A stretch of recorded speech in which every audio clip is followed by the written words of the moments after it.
Dans l'ancien temps, j'avais l'habitude de considérer que je devais parler français en France. J'avais des principes, je n'ai plus de principes. I'm going to speak English. So, as all the speakers, I want to tell you when and where I met Jean-Christophe for the first time. It was right after the election of François Mitterrand. It was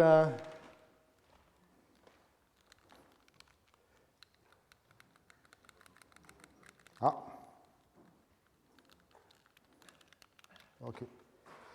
So this is a picture in July 1981 in Rio de Janeiro. So let me tell you how I met him.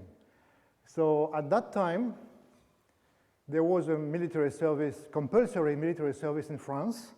And those young guys who did not want to go to the military service, a good option was to go to some foreign country.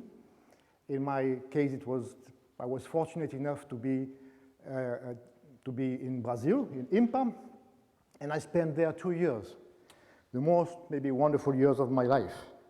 And after 2 years, I had to go away, and this guy took my place. And I didn't know him. I was expecting somebody very arrogant because I had received letters from Michel Herman explaining that he was the best mathematician in the world. And so I went to the airport to welcome him, and I discovered that Jean-Christophe was really simple, humble, and a very happy man. So he enjoyed Brazil immediately. So I prepared for him his first caipirinha, and I can tell you it was not the last one. And he enjoyed life. He enjoyed mathematics, and I remember we were both heavy smokers. He used to smoke Gauloise, like myself, but in Brazil it was difficult to find Gauloise. There was no Gauloise. So I told him that instead of Gauloise, he should smoke Minister or Cigarro do Povo. And Jean-Christophe smoked Minister. So I think we all miss him. He was really a wonderful man. I want to apologize because I will not discuss dynamical systems today. I have a good excuse that we already noticed that Jean-Christophe was a top combinatorist, and my talk will be essentially discussing combinatorial properties, very simple ones.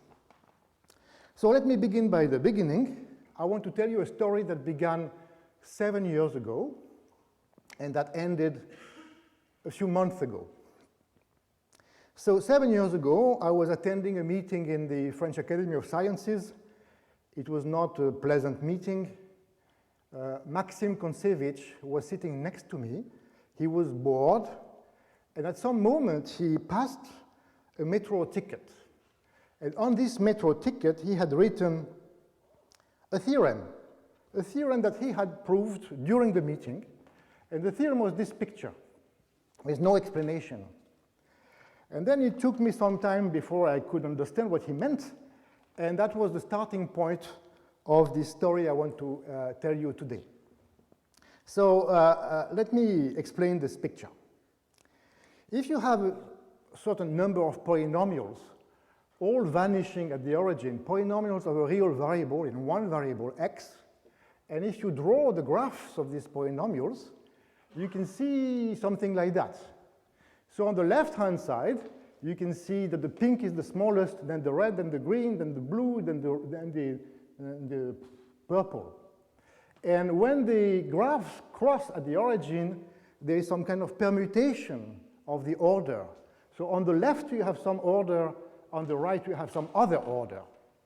And the theorem that Kontsevich wanted to share with me is that some orders are not possible. Some permutations are not possible for real polynomials. So here's a picture. I drew 6 examples of 6 triples of real polynomials. You can guess what they are. On the left, on the upper left side, you have x squared, 0, and minus x squared. And you see on these 6 pictures that the 6 permutations on 3 letters are indeed realizable by polynomials. You can see all the 6 permutations do occur. And the theorem of Kontsevich is that when you go from 3 to 4, then it is not the case. It is not true. It is not possible to find 4 polynomials of the real variable which interchange when they cross the origin, as in the picture on the subway ticket. There is no 4 tuple of polynomials, P1, P2, P3, P4, that behave qualitatively as in this picture. That's the theorem of Kontsevich. So I must say that I was amazed by this very simple observation. You will see the proof is not complicated. And I was amazed by this theorem, and I must say that after the meeting we went for lunch with some of the most prestigious French mathematicians, and I was the only one enjoying this theorem. You know, it doesn't look like interesting for algebraic geometers. And I was impressed. I wanted to understand it better. I wanted to generalize it and to put it in the right context. So let me prove the theorem of Kontsevich. So the first step is very easy. If you have 4 polynomials, like on the left, you can subtract P1 to P2, P2, P3, P4, so they can always assume, without loss of generality, that the P4 is 0, that P1 is 0. So you have to show that the picture on the right, in the middle, is not possible. So you just play the following game. You call V2, V3, and V4 the valuations of these, these 3 polynomials, F2, F3, F4, which is the 3 differences.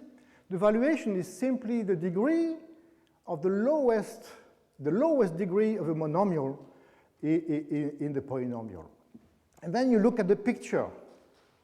When you look on the left, you see that 2 is less than 3 is less than 4, and therefore the valuations V2, V3, V4 have to be in the opposite order. So V2 has to be greater than or equal to V3, greater than or equal to V4. You have this inequality. If you look on the right of the picture, you can see that the modulus of the 4th polynomial is less than the modulus of the 2nd polynomial. So the V4 is greater than or equal to V2. So it follows that all these 3 valuations, V2, V3, and V4, have to be equal. Now, if you look on both sides, you see that the polynomial 2 crosses 0, is positive on the left and negative on the right. So the evaluation has to be odd because it changes sign. And if you look on both sides again, and you look at the picture, the polynomial 3, you see that 3 is positive on both sides, so the valuation has to be even. So all these 3 valuations are equal. One of them is odd, the other one is even, contradiction. That's the proof of the theorem of Kontsevich. So what I did, my first task, was to try to understand the situation with more polynomials. And I could get rather quickly that these 2, I could get, so this is a picture showing the forbidden permutations are given by Kontsevich. 1, 2, 3, 4 for these 2 permutations. And what I could prove is that these examples of Kontsevich are basically the only contradiction, the only counterexamples. In other words, I showed that a permutation of n objects occurs as the permutation of n graphs of n polynomials if and only if it does not contain the permutation of Kontsevich or its opposite one. So these 2 examples of Kontsevich, this one and the opposite, the symmetric one, these 2 examples are the only permutations which are forbidden in the permutation of n polynomials. In other words, and I want to insist on that, this permutation is also forbidden because you can find inside it 4 points, one in black, which are permuted like the permutation of Kontsevich. It does not mean that the 4 elements, 1, 2, 3, 4 in black, are invariant under the permutation. You have on the left 4 polynomials which are transformed into 4 other polynomials whose ordering is like in the permutation of Kontsevich. So it was really a complete description of all permutations that can occur when polynomials interact. So I was happy with that. That's not difficult, and I published that in this online journal that I was involved in, Images des Mathématiques, in 2010. That was just an exercise, not more. But now I wanted to understand something more general. Instead of understanding how polynomials can intersect, I wanted to understand algebraic curves. Algebraic curves in the plane is a very venerable topic in mathematics, has been studied for many, many years, and I want to show you some examples. This is a famous book, one of the first systematic exposition of algebraic geometry by Kramer. You can see the date, it's a long time ago, and this is a book full of pictures, like for example this. You have a lot of examples of singularities of algebraic curves. You see, this book is full of plates like that, beautiful pictures, trying to classify and understand all possible behavior of a singular algebraic curve in the real domain. So let me give you a very short and quick summary of the results. The main result is that locally an algebraic curve, a real algebraic curve, looks like that. You have a singular point and you have an even number of semilines going out of this singular point. This is the basic property. Have an even number of rays going out of a singular point. Actually, there is some theorems behind that. The first theorem that I don't know who proved it. Could be Gauss, could be Newton, could be Puiseux, it could be many people. The main theorem is that the ring of converging power series in 2 variables, like that, are xy. The ring of series which are converging locally in the neighborhood of 0 is a factorial ring, which means that any equation f of xy equal to 0 can be split into several irreducible components. And the irreducible components are very well understood. We know that if you take an irreducible element of this ring, then the local behavior of the corresponding curve is very simple. Either it is just a point, like for example, x squared plus y squared is equal to 0. This curve is reduced to the origin over the real numbers, or it could be what's called now a branch. A branch is something which is locally parameterized in the Puiseux style, like x is plus or minus 1 t to the n, and y is a converging power series in t, or it could be the vertical axis.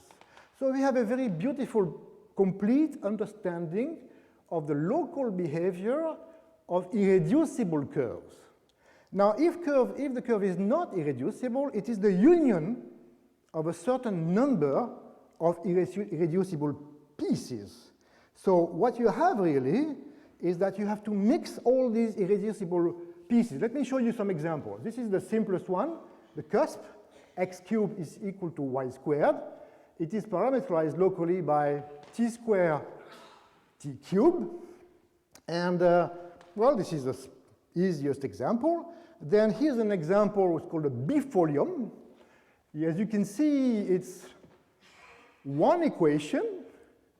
As a polynomial, you cannot split it into product of 2 polynomials, but locally in the neighborhood of the origin, you can see that this unique irreducible polynomial can be split into 2 branches, one is smooth, and the other one is a cusp.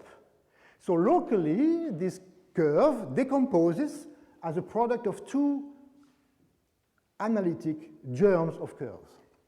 Here's another example. This is called the tack node. You can see two singular points. One contains two branches. These two branches are tangent at the origin, and the other one also contains two branches which just intersect at the origin transversally. Here's a more complicated example. This is an example which is discussed by Kramer. This is a curve of degree 6. And you see in the neighborhood of this singularity, you have three branches. But it is not clear at all which is coming with which.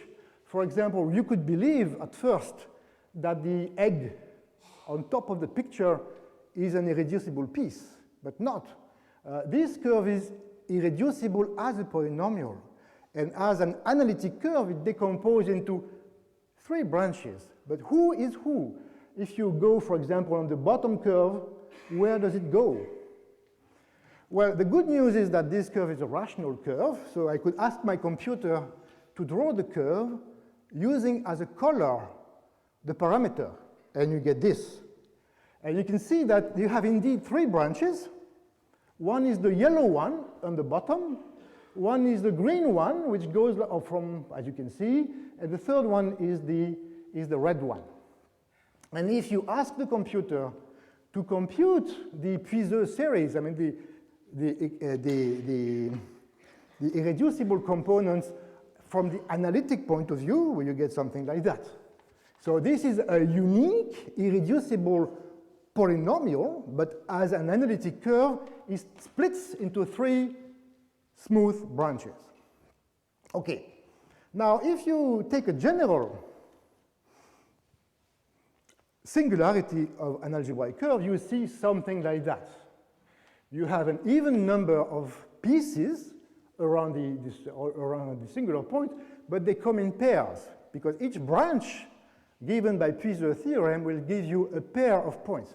So if you intersect your singular point with a small circle, what you see on this circle is an even number of points, but they come in pairs, in colors. So any singularity of an algebraic curve gives you what's called a chord diagram. You have a circle, and on this circle, you have an even number of points coming with letters or colors, if you prefer, and you connect them if they have the same color or if they come with the same letter. So each singularity of an algebraic curve gives you this kind of local topological structure.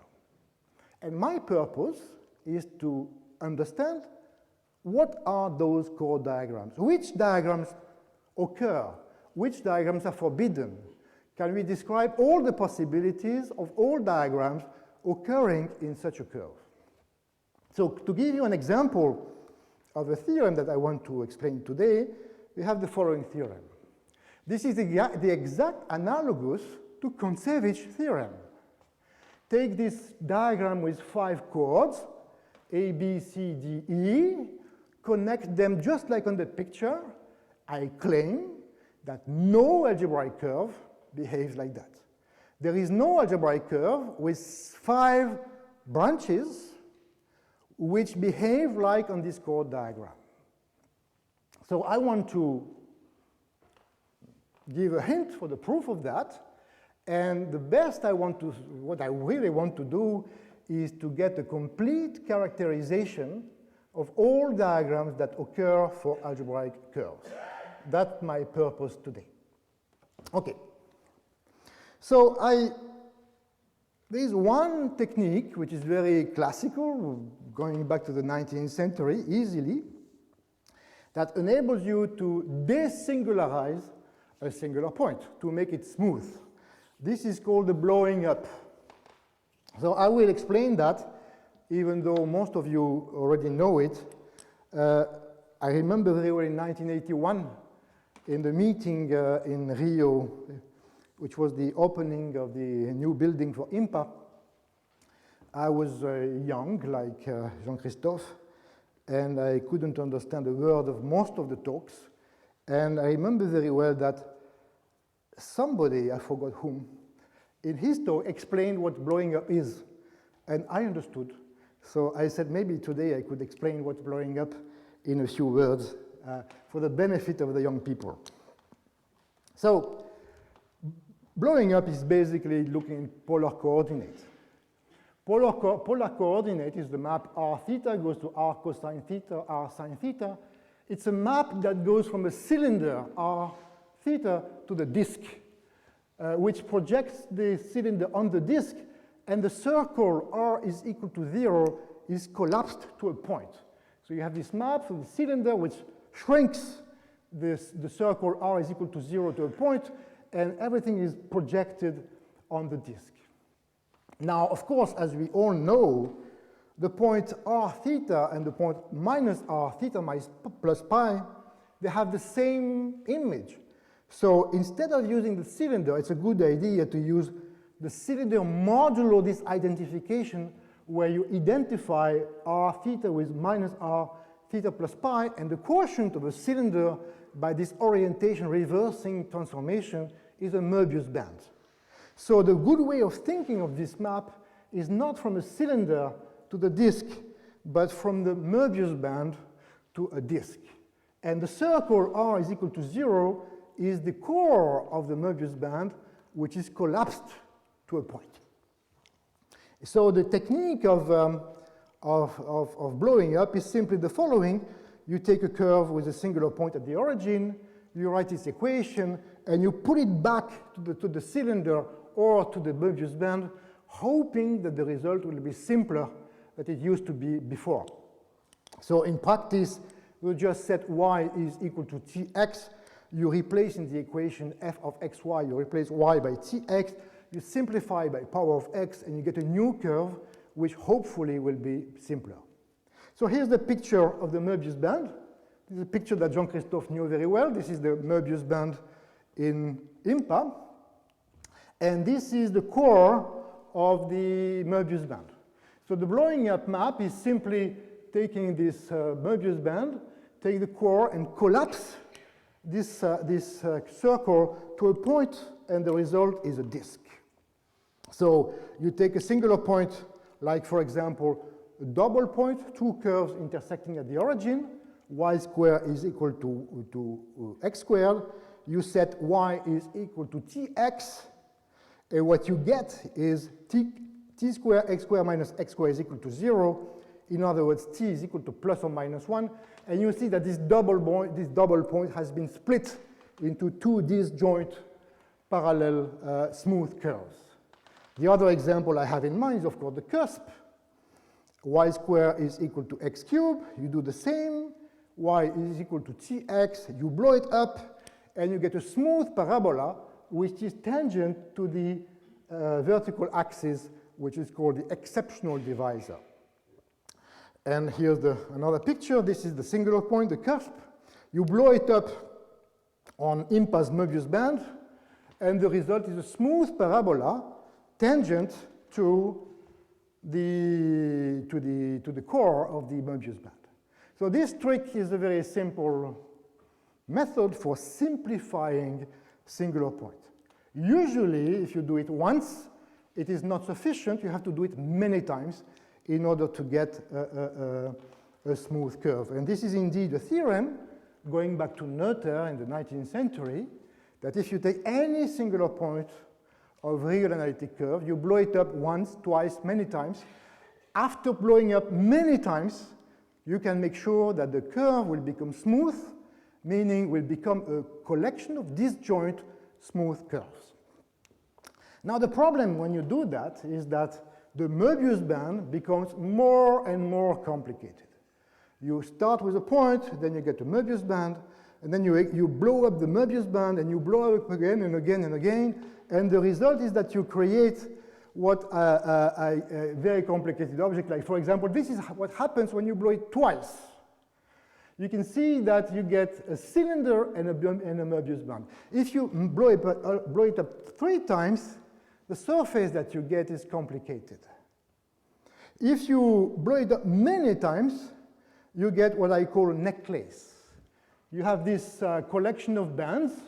Some of them are cylinders, some of them are Möbius bands. It's not completely clear which one will become cylinders, which ones will become Möbius bands, but the result is this. You have this complicated necklace. The boundary of this object in yellow is connected. You can follow it. That's a good exercise for you. You follow the boundary, and you see the boundary is connected.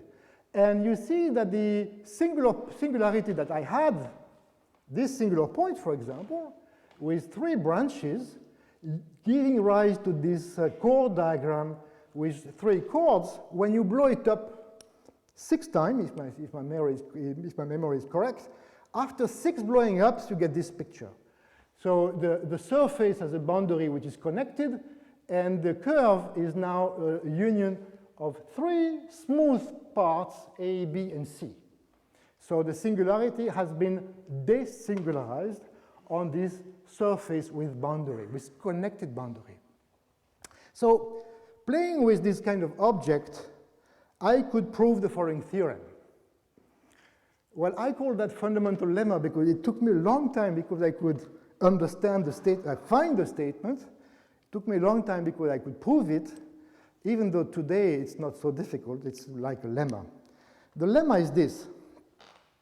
If you have a chord diagram, and if this chord diagram arises from some singularity of some algebraic curve, then you have to find inside the diagram at least an isolated chord, like on the left, a chord which does not cut anybody else, intersect anybody else, or what I call parallel chords, 2 chords like on the picture, they are parallel and no other chord will intersect them, or anti-parallel chords, or what I call a fork.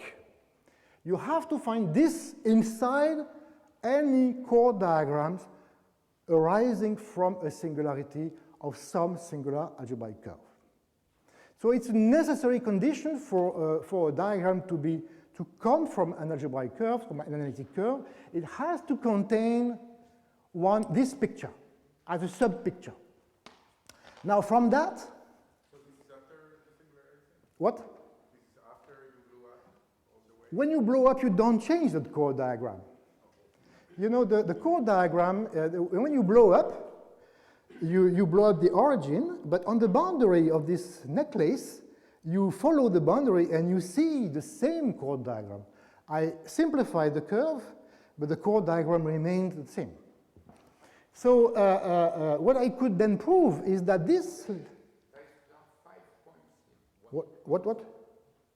No, there may be more. I mean, there may be 100 points there. I mean, I just say, if you have a chord diagram that comes from some algebraic curve, or analytic curve, it has to contain at least an isolated chord, or a parallel chord, or an anti-parallel chord, or a fork, and many others. Yes. And then I prove the following, that this algorithm is efficient. That is, you start with a chord diagram, you look for an isolated chord, parallel chord, anti-parallel chord, or fork. If you don't find them, end of the discussion, does not come from analytic curve. If you find them, then you simplify it. You delete the isolated chord, you delete one of the 2 parallel chords, you delete one of the 2 anti-parallel chords, and you delete the handle of the fork. You produce in this way another chord diagram with 1 less chord, and you continue. You try to find in the simplified diagram, you try to find something containing isolated, parallel, or fork. If you don't find them, it was not analytic. If you find them, you continue. And the theorem is that you get, in this way, a complete algorithm that tells you if a given diagram is analytic or not. What? What is the difference between anti-parallel and fork? Well, you see,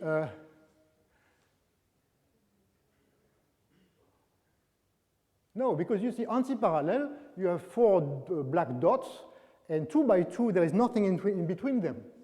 So, for example, here, between this black and this black, there are many other dots. So this is not anti-parallel. Okay? So I was somehow happy with this, but not completely happy. Yes? Why is it true that when you do this operation downstairs, you don't know that it's Yes, I should say something. If you have a collection of branches, if you delete one of them, what remains there is still analytic. So if you delete some chords in some analytic diagram, what's left is still analytic. Okay? So I was happy with that, but not completely, because this is satisfactory, but not completely satisfactory. So I stopped thinking about it, and after some time I thought about it, I could get no progress, and I decided to write a book. To write a book about a story, explaining this, etc., etc., etc. My purpose was to write a book that an undergraduate could understand. So I did it, I wrote the book, and I asked the undergraduate from Lyon to read it, and he read it. And he understood it, and he improved it, as I'm going to explain now. So first, my algorithm is good enough to be tested on this Macintosh. So I asked my computer to check all diagrams with 7 chords. There are 9,749 chord diagrams with 7 chords. For each one of them, I run the algorithm to check whether or not it is analytic, and I found that among them, 7,641 are analytic, and the other are not. I was satisfied, but not completely. And then this undergraduate came, he read the book, he made many comments, and let me show you his picture. Christopher is very young, and now we are collaborators. And I'm so happy that I'm not sure many people in this room can say that they have a collaborator who is 40 years younger. So he's 21. He's 21. He's full of mathematics, he's enthusiastic. I like him very much. And so I'm going to tell you what he showed to me. How to rethink the same problem in a completely different way. And with this different way of thinking, everything became clear. So let me show you what he proposed. In order to explain what he proposed, I want to come back to the easy case of Kontsevich. I told you Kontsevich was not discussing singularities of curves, he was discussing graphs of polynomials and the permutations. So in order to explain the idea of Christopher, I want to make it simple and to come back to the original question about polynomials. Well, here you have 8 polynomials on the graph of them on the left. Aha.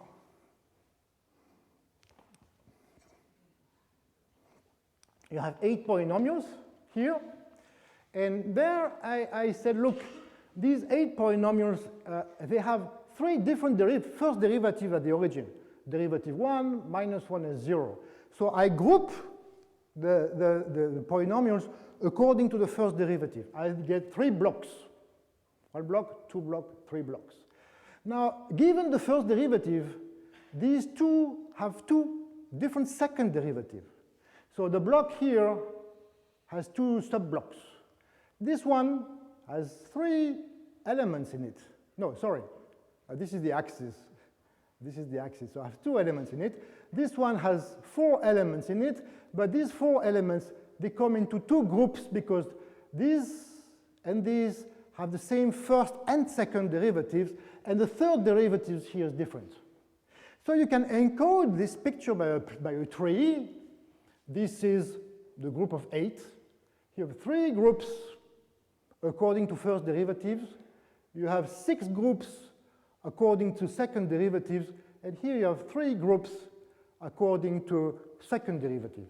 So this situation is encoded by a tree telling you the Taylor coefficients of the polynomials. Now the lemma, which is not difficult, and I will prove it now, is that for any polynomial interchange, like that, you should find at least two consecutive integers whose images are consecutive. Any permutation coming from polynomials should contain two elements, consecutive, whose images are consecutive. Let's prove it. Look.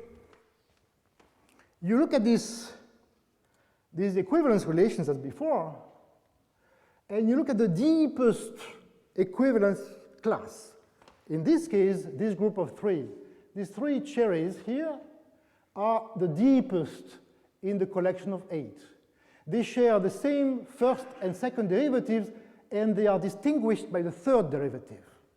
So if you look at this group, the deepest class in this collection of polynomials, in this example 3, you know they have the same two jets, and they are different at the second jet. It's ax plus bx squared plus c1x cubed, c2x cubed, and c3x cubed, and c1, c2, c3 are ordered like real numbers.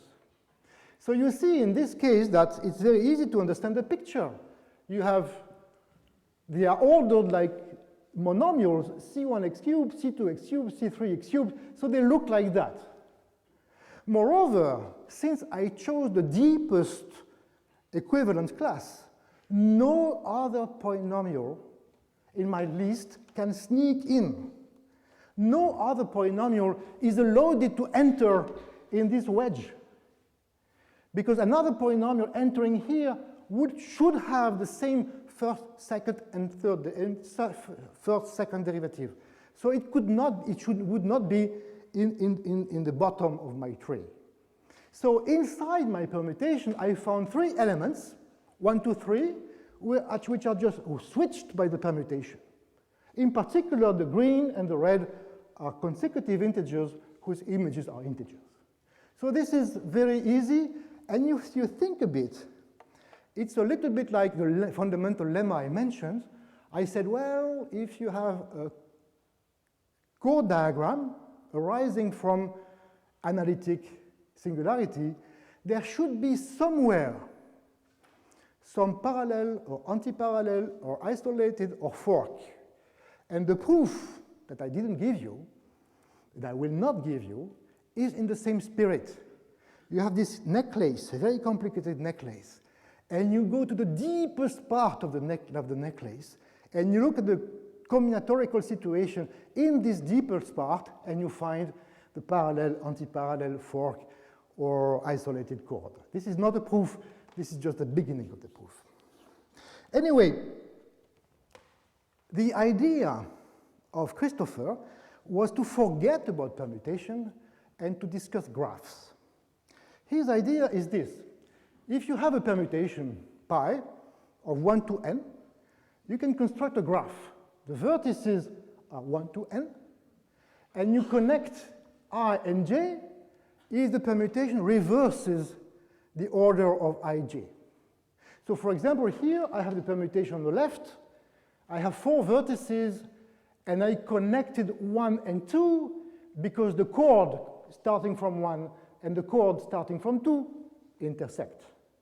I did not connect 3 and 4 because the chord starting from 3 and the chord starting from 4 do not intersect.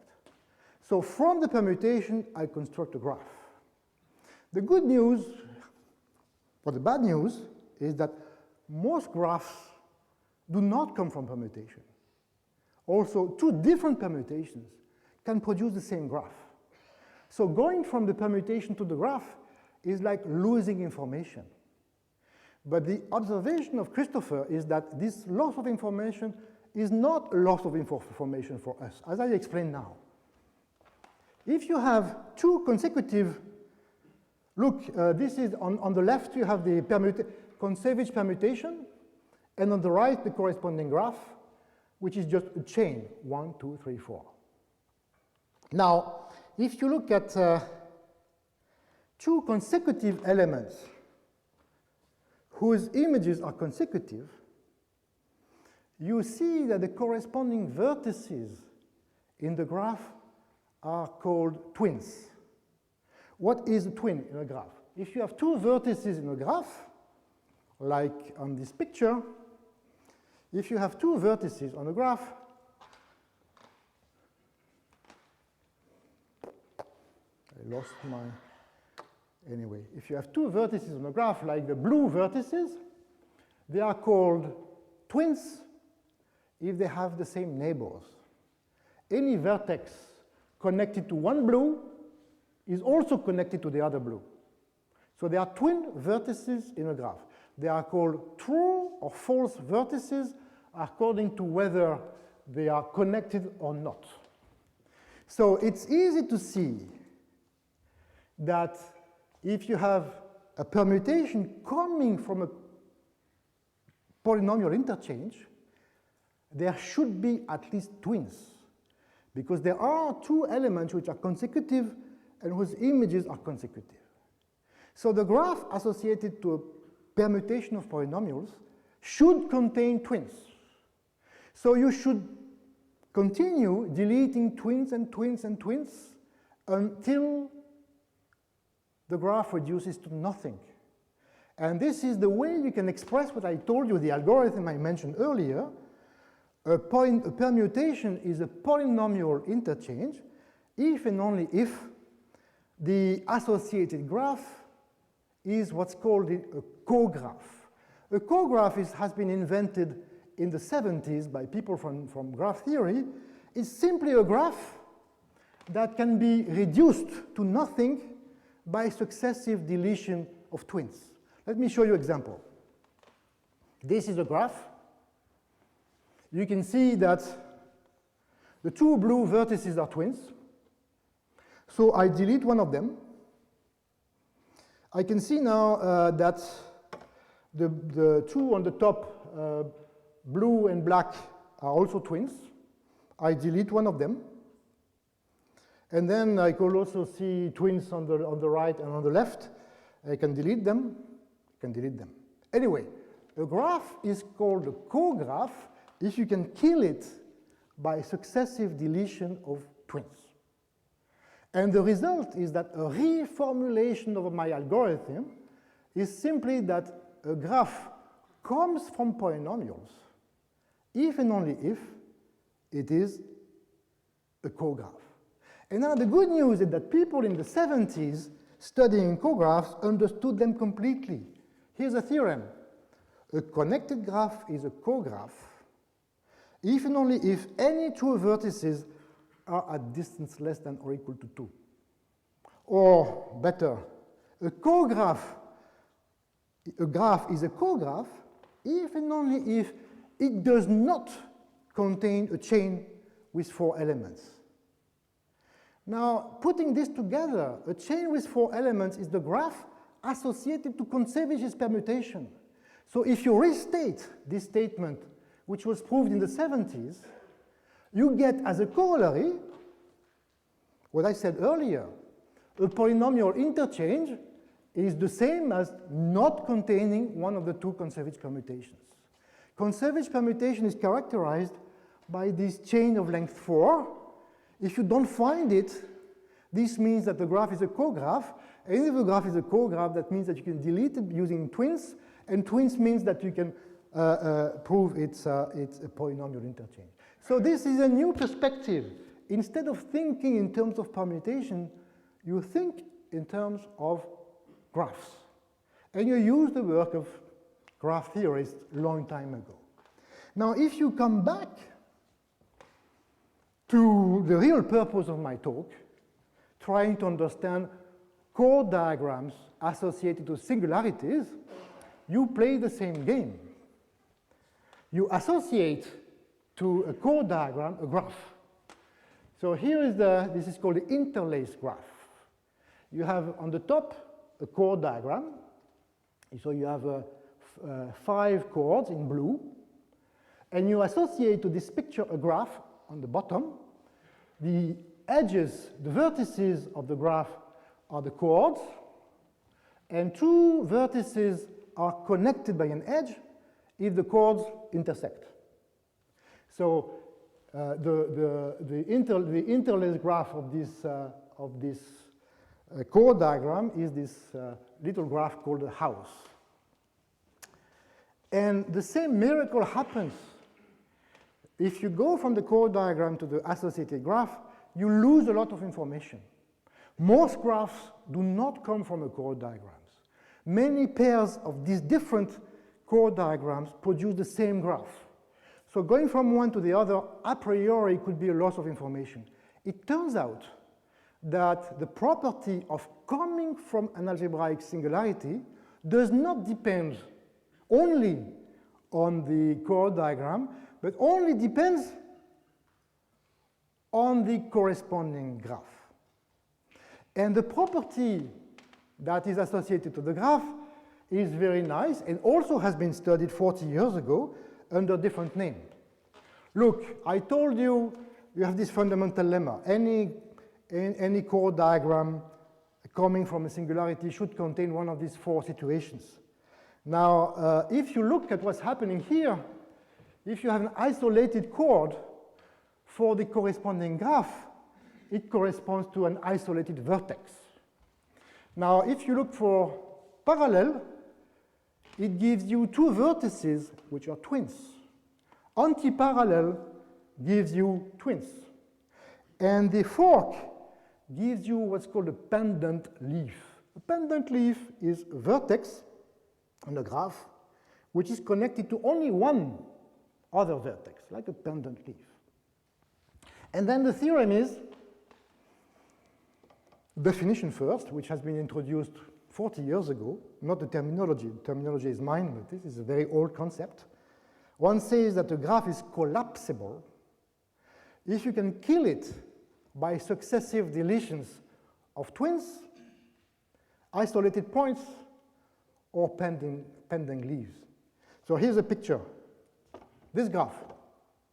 You see the two green vertices are twins. You delete one of them. You delete one of them. Then the two yellow vertices are also twin. And then you go on, and at the end you get a tree. And a tree has a lot of pending leaves, so you delete one, at the end, nothing that. So this graph on the board is a graph which is collapsible. You can collapse it by deletion of twins and pending leaves. Now, a theorem of the 70s gives a very interesting property of this graph. They are the same as the so-called distance hereditary graphs. A graph is called distance hereditary if each time you take a subgraph in it, called an induced subgraph, then the distance between any 2 points of this subgraph in the subgraph is the same as the distance between the same 2 points in the graph. It's something like some kind of convexity. And the theorem is that a graph is collapsible if and only if, for example, the blue subgraph here is a blue subgraph. If you take the vertices A and B, if you compute the distance between A and B in the blue subgraph, you get 1, 2, 3, 4, 5, 6, 7. And there is no way of finding a better path in the full graph. So it's a graph which is somehow like a tree. A tree has this property. Between any 2 points, the shortest path is unique. Here, I'm not saying that the shortest path is unique. I say that the distance between any 2 points in the subgraph is the same as the distance between the same 2 points in the full graph. And the theorem is that this is the same as being collapsible. And there's a third property that I like very much, which reminds us of the Gromov hyperbolicity. If you take 4 vertices in a graph, x1, x2, x3, x4, you can compute the sum of diagonals, distance x1, x2 plus distance x3, x4, distance x1, x3 plus distance x2, x4, 1, 4 into 3. You get 3 numbers. And the theorem is that a graph is collapsible if and only if these 3 numbers two of them are always equal. Each time you take 4 points, you make these three sums, you get three numbers, actually you get two numbers. So these graphs have been completely understood, and moreover, and this is the key point, there is beautiful theorem which gives the necessary and sufficient condition for a graph to be collapsible. A graph is collapsible if and only if it does not contain one of these examples: a house, a gem, a domino, or a cycle of length at least 5. This has been proved in 1986. It's a complete characterization of collapsible graphs in terms of subgraphs. Now, using the theorem, it's very easy to translate from the graphs to the chord diagrams. If you understand the graphs, since I told you that you can understand the graph from the chord diagram, you get the theorem, which is the following. A chord diagram comes from some analytic singularity if and only if it does not contain one of these 4 examples. That's the final solution. Just like in the case of, I'm sorry, I was told not to be in front of the screen. So in the case of Kontsevich, you remember that I told you that the permutation comes from polynomials if and only if it does not contain one of the 2 permutations of Kontsevich. In this case, a chord diagram comes from a singularity if and only if it does not contain one of these 4 examples, except that the last one is not one example, it's an infinite collection of examples. So it's a complete, I'm very satisfied with that because it gives a complete description of chord diagrams associated with singularity. Okay, I'm almost finished. Let me give a short summary and make a few more comments. So it's a summary to check if you understood. Singular points define chord diagrams. Just take a small circle around the singular point. You see an even number of points in colors, so you get a chord diagram. When you desingularize, you produce a complicated necklace of Möbius bands and annuli. And on this boundary of this necklace, you read a cyclic word, which is the same chord diagram. The chord diagram of a singularity contains an isolated chord or a pair of parallel or antiparallel chords or a fork. This, I didn't prove that. I just told you, you go very deep inside the necklace, as deeply as possible, and there you find one of these 4 configurations. The interlaced graph of a chord diagram of a singularity is collapsible. You can collapse it by deleting twins and deleting pending leaves. And now, using all theorems from graph theory, a collapsible graph does not contain houses, gems, dominoes, or cycles of length at least 5. And most of all of this is more or less obvious, not so difficult. What is much more difficult is to prove the converse. This is a complete characterization of chord diagrams that I call analytic. Okay, this is essentially the end, but I want to tell you some more information. First, this is what I told you today is just the tip of the iceberg. I gave you a description of all possible chord diagrams coming from singularities. And what I did not tell you, and this is maybe the most interesting and the most important, is that these chord diagrams coming from analytic curves, they do come with some algebraic structures. This structure is the structure of an operad. What does that mean? For example, suppose you have a chord diagram with only 2 chords like that, like these 2 thick blue bands. Now, if you have more chord diagrams, like the other, you can insert inside these 2 bands, you can insert other chord diagrams. And you produce new chord diagrams, more chords. And it's not difficult to show that this collection of operations preserves the analyticity property. So what I didn't explain anything now, I just want to tell you that the collection of all chord diagrams which come from analytic singularity, this collection is not just a set.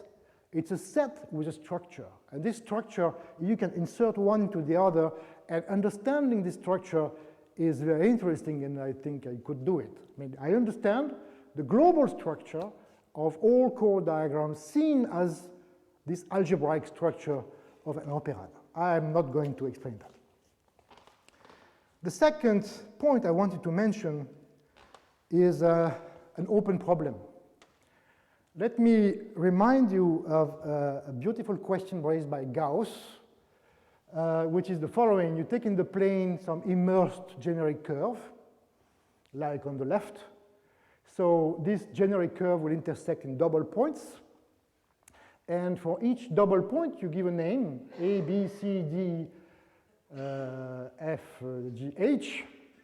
And now you go around the curve, and you read on the circle a word where each letter occurs twice, because the curve has double intersections. So you get a chord diagram associated to the curve in the plane. So any curve in the plane produces a chord diagram. And the problem of Gauss, that Gauss partially solved, which has been solved in many ways, even recently, is to understand conversely. I give you a chord diagram, like for example on the left. Does it come or not from an immersed curve in the plane? This has been understood completely. Now here's a problem that I would like to solve, and that I'm not able to solve so far. It's the same with algebraic curves. Here's an algebraic curve. Now it's not a simple immersed curve in the plane as it used to be in the previous slide. You have singular points, and singular points may be complicated. And if you look at this algebraic curve, around each singular point, you can draw a little circle. On each of these circles, you have many circles. On each of these circles, you see an analytic chord diagram. So you have a collection of analytic chord diagrams, and you have an additional structure because, for example, a point on a circle, you follow the red, it goes to another point on some other circle. So the collection of those points is equipped with two involutions. One involution inside each disk, and one involution going around the algebraic curve. So what you really have is a collection of circles. On each circle, you have an involution, and you also have an involution of the union of those. So every algebraic curve in the plane gives you this object. What I told you today is that I understand completely the local circles, the local structure. The big open question is, what are these global pictures that do occur from algebraic curves? If I give you 17 circles, on each of these circles I give you an analytic chord diagram. I connect them 2 by 2.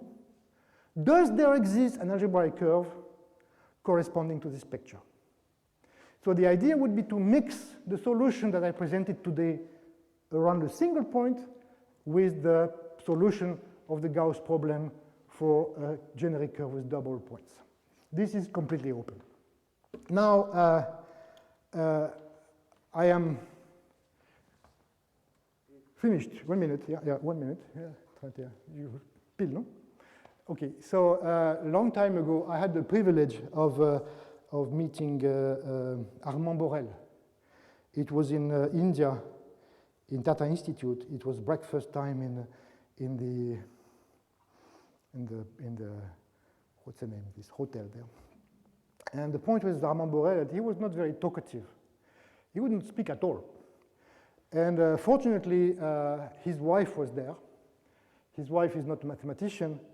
And she told me, she was very talkative.